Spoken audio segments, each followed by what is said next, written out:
Hey everyone, I'm diving into a topic that's not only pivotal but also packed with tension and controversy.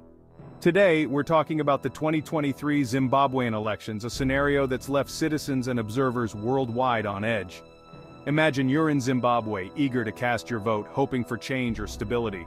But what you face is a myriad of irregularities that cast shadows on the very essence of democracy. The elections saw the same key contenders as the previous cycle, but this time, the atmosphere was thick with economic woes and a noticeable decay in social services. The incumbent President Emmerson Mnangagwa claimed victory again, amidst accusations and clear signs of an election that, frankly, fell short of international standards. Observers from around the globe, including the European Union and the Carter Center, pointed out glaring issues.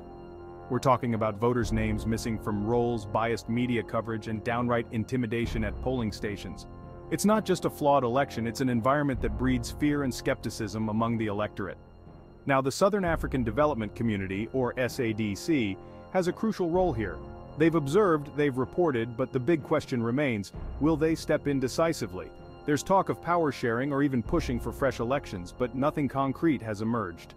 Mildred Muchenja, a young voter I read about, waited over 12 hours just to cast her vote because of ballot delays. This isn't just an inconvenience, it's a blatant derailment of the democratic process. This situation isn't just about Zimbabwe, it's a reflection of broader issues affecting electoral integrity in numerous regions around the world. How international bodies respond to such crises speaks volumes about their commitment to global democratic standards. So, what's next for Zimbabwe? Will the voices of the electorate be heard, or will the cycle of disputed elections continue to spin? The international community, especially bodies like SADC, have a heavyweight role, and their next steps could redefine the future of democracy in Southern Africa. Thank you for tuning in. Don't forget to engage in the comments below and share your thoughts. Are international bodies doing enough to uphold democracy, or is there a different path you see unfolding? Let's discuss. Catch you in the next video. Stay informed, stay engaged.